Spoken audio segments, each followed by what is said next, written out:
আসসালামু আলাইকুম। রূপা রান্নাঘরে সবাইকে জানাই স্বাগত। আপনারা সবাই কেমন আছেন? আলহামদুলিল্লাহ আমি খুব ভালো আছি। চলে এলাম একটা মজার রেসিপি নিয়ে, আশা করছি আপনাদের খুবই ভালো লাগবে। প্রথম থেকে শেষ পর্যন্ত দেখবেন। চলুন শুরু করা যাক। এখানে আমি নিয়েছি একটা কড়াইয়ের মধ্যে দিয়ে দিচ্ছি একটু চিনি, দিচ্ছি আর দিয়ে দিচ্ছি এখানে গুড়, দিয়ে দিচ্ছি একটু জল,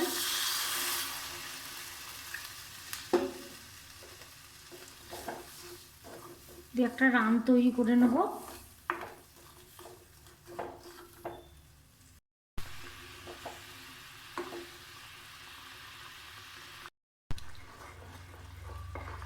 এবার রানটা ঘন থকথকে হয়ে গেছে।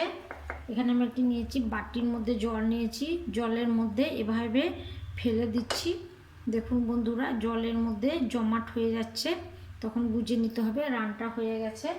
এবার আমি এর মধ্যে দিয়ে দিচ্ছি এক টুকরো ঘি, দিয়ে দিচ্ছি গাওয়া ঘি, ফ্লেভারটা খুব ভালো হবে খেতে।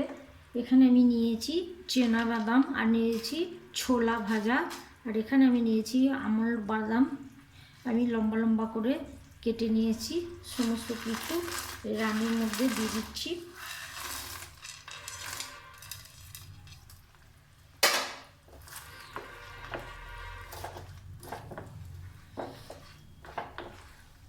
এভাবে আমি মেখে নিচ্ছি।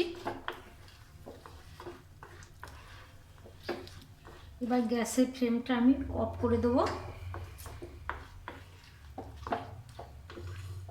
গ্যাসের ফ্লেমটা অফ করে নিয়েছি।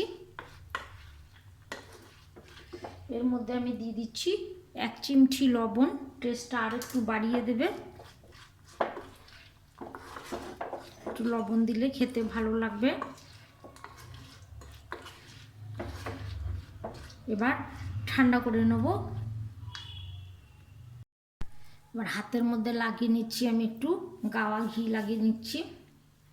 এভাবে গাওয়া ঘিটা হাতের মধ্যে ভালো করে লাগিয়ে নিচ্ছি। এবার আমার এটা একটু হালকা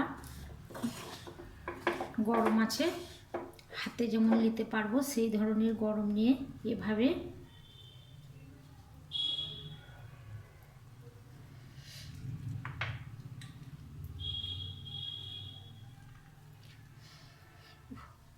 হাত পুড়ে না যায় সাবধানে করে নিতে হবে।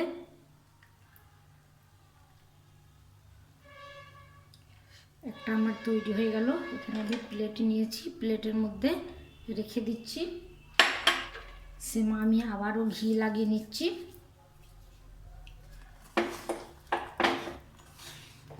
এবার হাতের মধ্যে এভাবে টিপে ধরছি। এভাবে মুঠির মধ্যে টিপে ধরলেই নাড়ুটা তৈরি হয়ে যাবে। আবারও আরেকটা দেখিয়ে দিচ্ছি। এভাবে টিপে ধরে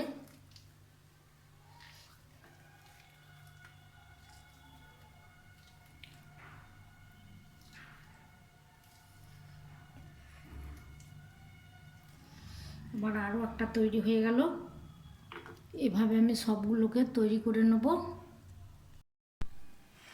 বন্ধুরা, সামান্য একটু গুড় আর একটু চিনি দিয়ে যদি এই রকমভাবে নাড়ু বানান, দেখবেন বাজারের নাড়ু আর কিনেই খাবেন না, এতই খেতে স্বাদ আর এত সুন্দর।